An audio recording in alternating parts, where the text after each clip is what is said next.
గద్దరన్న గురించి చాలా విషయాలు చెప్పారు. సమయం లేదు కాబట్టి వేదిక సభాధ్యక్షులు సూర్యమన్న, గౌరవ మంత్రివర్యులు లక్ష్మణన్న, వేదిక మీద పాల్గొన్నటువంటి మధుయాస్కన్న, గౌరవ పెద్దలు అందరికీ గద్దరన్న నిజంగా జయంతి కార్యక్రమం నిర్వహించుకోవడం, రాష్ట్ర ప్రభుత్వం ఇందుకు సహకరించడం ప్రభుత్వానికి ధన్యవాదాలు తెలుపుకుంటూనే, గద్దరన్న కవి గాయకుడు అని చెప్పారు చాలామంది. నేను ఒక యాడ్ చేస్తున్నది, కవి గాయకుడే కాదు నాయకుడు కూడా. కవి, గాయకుడు, నాయకుడు గద్దరన్న. 3 పేర్లు ఎట్లయితే గద్దరన్న గద్దర్ అని 3 పేర్ల అక్షరాలు ఎట్లయితున్నాయో అట్లనే అన్న కవి, గాయకుడు, నాయకుడు. వారి పాట ద్వారా, మాట ద్వారా లక్షల మంది నాయకులు ఎదిగారు. నాయకత్వం అనేది గద్దరన్న ద్వారా చాలామంది నేర్చుకున్నారు కాబట్టి నాయకుడే మన గద్దరన్న. నాకు తెలిసి భారతదేశంలో ఒక బహిరంగ సభ పెట్టినా, ఒక సమావేశం పెట్టినా, ఫలానా వ్యక్తి వస్తుందంటే రాళ్ళల్లో, రప్పల్లో, ఎండనక వాననక కిలోమీటర్ల కొద్దీ నడుచుకుంటా, ట్రాన్స్పోర్ట్ సౌకర్యం లేకున్నా కూడా ఇలా నడుచుకుంటా వచ్చి ఆ సమావేశం పోవాలి, వారిని ప్రత్యక్షంగా చూడాలి, వారి మాట పాట వినాలి అని చెప్పి వచ్చేటువంటి లక్షల మంది కదిలి వచ్చేటువంటి నాయకుడు భారతదేశంలో ఏకైక నాయకుడు గద్దరన్నే. ఎవరు సభలు సమావేశాలు పెట్టినా రాలే. మనం చూస్తున్నాం ఈరోజు బండ్లు పెట్టి, బుడ్లు పెట్టి, లిక్కర్ పెట్టి, లేకపోతే పచ్చనోట్లు వంచితే కూడా వచ్చిన 10 నిమిషాలు కూర్చునే పరిస్థితి లేదు. ఇంతకుముందు ప్రొఫెసర్ అరగోపాల్ సార్ చెప్పినట్టు తెల్లారిన దాకా లేవకుట కదలకుట కూర్చొని వినేటువంటి ఒక శక్తివంతమైనటువంటి నాయకుడు గద్దరన్న.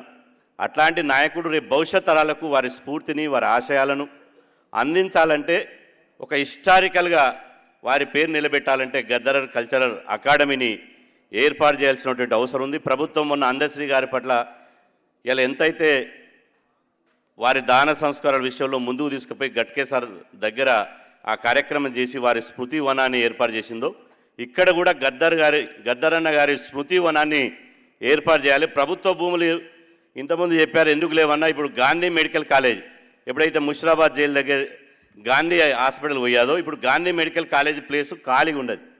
కాబట్టి దయచేసి లక్ష్మణన్న మనవాడే, మన సామాజిక వర్గమే కాబట్టి ముఖ్యమంత్రి రేవంత్ రెడ్డి గారు తీసుకుపోయి గాంధీ మెడికల్ కాలేజ్ దగ్గర ల్యాండ్ ఉంది, ఆర్టీసీ కళ్యాణ మండపం దగ్గర ల్యాండ్ ఉంది. ఎక్కడనో ఊరవతల కాకుండా ఇలా గత ప్రభుత్వం ఫార్మాసిటీ పేరు మీద 30,000 ఎకరాలు పంచిపెట్టింది మందికి. మన ప్రభుత్వం కూడా ఫ్యూచర్ సిటీ తోటి మళ్ళీ 35,000 ఎకరాలలో ఇలా ఒక ప్లాన్ చేస్తుంది. చేయండి, మేము వద్దంటలేము. కాబట్టి ఒక అద్భుతమైనటువంటి వాళ్ళకు 1000 ఎకరాలు ఇచ్చినా కనీసం ఇక్కడ గద్దరన్న అంటే ఎంతో లక్షల మంది, కోట్లాది మంది హృదయాలలో ఉన్నటువంటి నాయకుడు కాబట్టి గద్దరన్న కల్చరల్ అకాడమీకి ఒక 10 ఎకరాలు ఇచ్చి దాని స్మృతివనం ఏర్పాటు చేసి వారి కుటుంబ సభ్యులనే చైర్మన్గా చేసి, సూర్యమన్ననో లేకపోతే విమలక్కో ఎవరో తర్వాత వెన్నెలక్కో వాళ్ళని చైర్మన్గా చేసి ముందుకు తీసుకపోతే గవర్నమెంట్కి ఇంకా మంచి పేరు వస్తుంది. ఎందుకంటే నాకు తెలిసి బాలసుబ్రహ్మణ్యం పాటలు పాడితే ఎన్ని వేల మంది వచ్చారో, ఎన్ని లక్షల మంది వచ్చారో, ఎన్ని జీవితాలు మారినాయో నాకైతే తెలియదు. ఆయన పాట పాడితే ఎంతమంది జీవితాలు మారినాయో తెలియదు. కానీ గద్దరన్న పాట పాడితే కోట్లాది మంది జీవితాలు మారినాయి, సమాజం మారింది, ఈ దేశంలో ఒక సామాజిక విప్లవం వచ్చింది. అట్లాంటి మరి బాలసుబ్రహ్మణ్యం విగ్రహం మొన్ననే ఇక్కడ పెట్టినట్టున్నారు.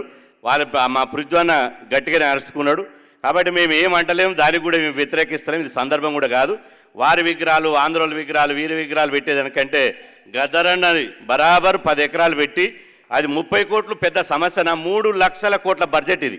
3 లక్షల కోట్లలో 30 కోట్ల బడ్జెట్ ఎంత? 0.0.0.1 కూడా కాదు. కాబట్టి దయచేసి, ఎందుకంటే అగ్రవర్ణాల జయంతులు పెట్టినప్పుడు వాళ్ళ మంత్రులు జోరుగా వస్తూనే ఉంటారు. ఈ చెన్నారెడ్డి జయంతి కానీ, కోట్ల విజయభాస్కర్ జయంతి కానీ, ఇటు ఎన్టీ రామారావు జయంతి కానీ వాళ్ళు వస్తూనే ఉంటారు, వరాల జల్లు కురిపిస్తూనే ఉంటారు. ఫ్లైఓవర్లు PV Narasimharao express flyover, Madhavareddy Basheerbagh flyover, Kotla Vijayabhaskar Reddy stadium, Marri Chennareddy Bhavan, హైదరాబాదుల చారిత్రాత్మకమైనటువంటి కట్టడాలకు, స్టేడియాలకు, ఎయిర్పోర్ట్లకు అన్ని అగ్రకులాల పేర్లు ఉన్నాయి. ఒక్కరు కూడా బహుజనుల పేరు లేదు. కాబట్టి గద్దరన్న బహుజన బిడ్డ, వారి పేరు పెట్టండి, ఓన్ చేసుకోండి. ఈ బహుజన సమాజం అంతా మీ వెంట ఉంటుందని చెప్పి చివరిగా చెప్పేదంటే, గద్దరన్న దండేసి దండం పెట్టిపోతే ఆశయాలు నెరవేర్చింది కాదు. గదరన్న చివరి రక్తపోటు వరకు ఒకటే కోరుకున్నాడు, సామాజిక సమానత్వం రావాలి, ఆర్థిక సమానత్వం రావాలి, రాజకీయ సమానత్వం రాలే, అంతిమంగా సమసమాజం ఏర్పడాలన్న. కాబట్టి మన బహుజనులమంతా గదరన్న ఆశయాన్ని కోసం సమసమాజం కోసం కృషి చేయాలని చెప్పి ఈ సందర్భంగా తెలియజేస్తూ ఈ అవకాశం ఇచ్చిన మన ఫౌండేషన్కు ప్రత్యేకంగా ధన్యవాదాలు తెలుపుకుంటూ సెలవు.